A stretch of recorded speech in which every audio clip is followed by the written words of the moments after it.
Akhir-akhir ini Nusa Kambangan bukanlah pulau biasa. Sejak era kolonial awal abad 20, pulau ini resmi dijadikan penjara dengan pengamanan ketat. Namun jauh sebelum menjadi pulau penjara, Nusa Kambangan telah lama dikenal sebagai Pulau Angker.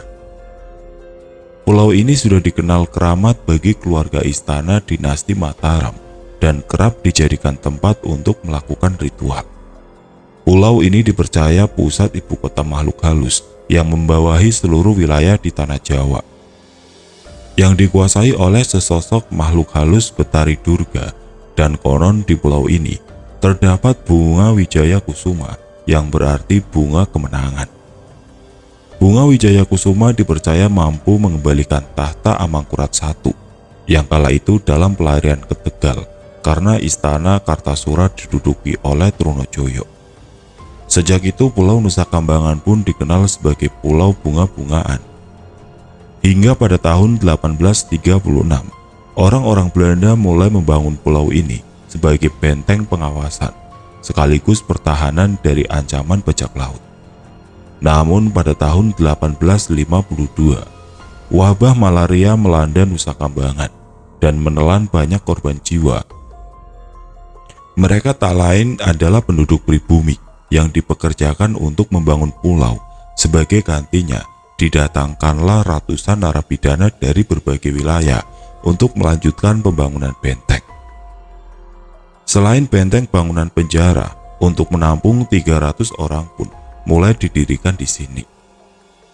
Sejak itulah Pulau Nusa Kambangan mulai digunakan untuk memenjarakan orang dan ditetapkan oleh pemerintah kolonial Hindia Belanda sebagai Pulau Bui.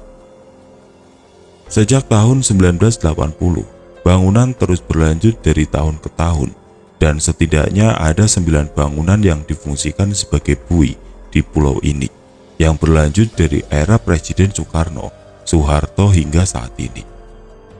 Dan kini Nusa Kambangan menjadi lapas nomor 1 di Indonesia yang memenjarakan orang-orang dengan status narapidana berat, seperti teroris, tahanan politik, dan bandar narkoba kelas kakap. Ada banyak nama narapidana yang menjadi terkenal karena dipenjara di sini. Sebut saja anak bungsu mantan Presiden Soeharto, Hutomo Mandala Putra. Lalu ada mantan Menteri Perindustrian dan Perdagangan Bob Hasan. Penulis yang tulisannya membuat resah pemerintah, Pramudia Anantatur, hingga Kusni Kasdut, perampok orang kaya yang dikenal sebagai Robin Hood-nya Indonesia, karena sering membagi-bagikan hasil rampokannya kepada rakyat miskin, lantaran selalu ditolak saat melamar untuk kerja.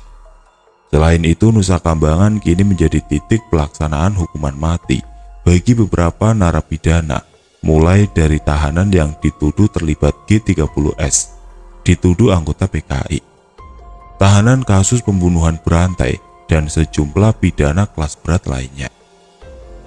Ada beberapa tempat eksekusi narapidana yang dihukum mati di sini.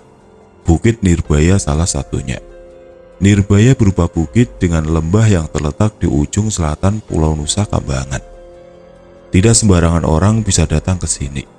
Beberapa nama tahanan seperti pelaku kasus bom Bali Ambrosi, Imam Samudra, dan Ali Gufron, serta terpidana kasus narkotika di jaringan Bali Nine, semuanya meregang nyawa di lokasi ini.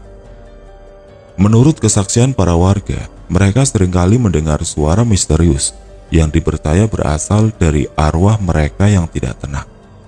Selain itu, beberapa tahanan yang tidak dijemput atau tidak diakui keluarganya juga dimakamkan di Bukit Nirbaya ini.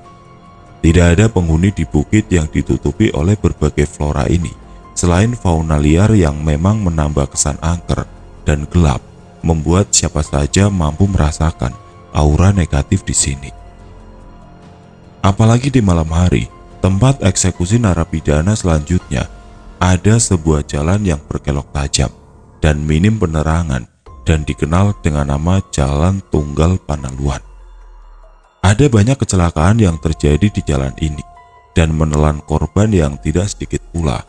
Warga percaya selain karena jalan yang berkelok, kecelakaan ini juga dipicu oleh adanya gangguan arwah yang gentayangan, sebab lokasi kelokan ini tidak jauh dari lapangan tembak yang merupakan bekas penjara Limus Buntu. Disinilah tempat eksekusi pengedar narkoba Freddy Budiman serta Andrew Jan dan Neron Sukumuran dilakukan. Tak kalah angkernya ada pohon Kamboja pertigaan. Pohon besar ini masih kokoh berdiri meski selama bertahun-tahun tidak lagi punya daun. Warga sempat meyakini bahwa pohon ini menjadi gundul karena terlalu banyak dihuni oleh makhluk halus, sehingga membuatnya menjadi gersang. Beberapa saksi mata mengaku pernah melihat hantu perempuan berbaju putih, bahkan mantan seorang sipir yang pernah bertugas di sini pernah melihat penampakan hantu berbaju putih itu berada di bawah pohon Kamboja. Sambil histeris meminta bola matanya dikembalikan, dan hingga saat ini tidak diketahui siapa sebenarnya sosok hantu gentayangan itu. Sebagai pulau angker, tentu Nusa Kambangan juga dihuni oleh makhluk halus yang cukup dikenal adalah sosok hantu tanpa kepala. Disebut hantu Basukur yang seringkali menampakkan dirinya pada malam hari di pulau Nusa Kambangan ini dengan berjalan tidak tentu arah mengitari penjara Nusa Kambangan. Sosoknya dipercaya sebagai pimpinan dari semua arwah gentayangan yang menghuni Nusa Kambangan. Ia merupakan seorang tahanan yang dieksekusi dengan cara ditembak dan dipenggal kepalanya. Ia pun sering muncul di tanggal eksekusinya untuk memperingati hari kematiannya. Untuk mencapai pulau ini, orang harus menyeberang dengan kapal feri dari pelabuhan khusus yang dikelola oleh Kementerian Hukum dan HAM. Dari Pelabuhan Sodong menyeberang ke Cilacap, Jawa Tengah. Yang pasti kabur dari Nusa Kambangan hanya akan berbuah kematian. Fakta mengerikan ini disebabkan karena pulau ini dijaga yang super ketat dengan patroli tanpa henti 24 jam oleh aparat. Selain itu, hutan-hutan di Nusa Kambangan juga dihuni oleh hewan-hewan buas seperti macan hitam sampai ular-ular berbisa. Pulau ini juga langsung berbatasan dengan Samudra Hindia, sehingga hampir mustahil untuk lari. Namun meskipun Nusa Kambangan ini adalah penjara paling ekstrim di Indonesia, bukan berarti para narapidana tidak pernah sekalipun mencoba kabur. Sepanjang sejarah, ada beberapa narapidana fenomenal yang pernah berhasil kabur dari penjara Nusa Kambangan ini. Johnny Indu, pemilik kelompok mafia Pachinko alias pasukan Cina Kotak, yang berulang kali sukses merampok toko emas di tahun 1970-an. Dengan kedok foto model dan bintang iklan, ia dijatuhi hukuman 14 tahun penjara setelah tertangkap di tahun 1979. Namun 3 tahun berselang, ia berhasil kabur dengan bantuan narapidana lainnya dan setelah 12 hari menghilang.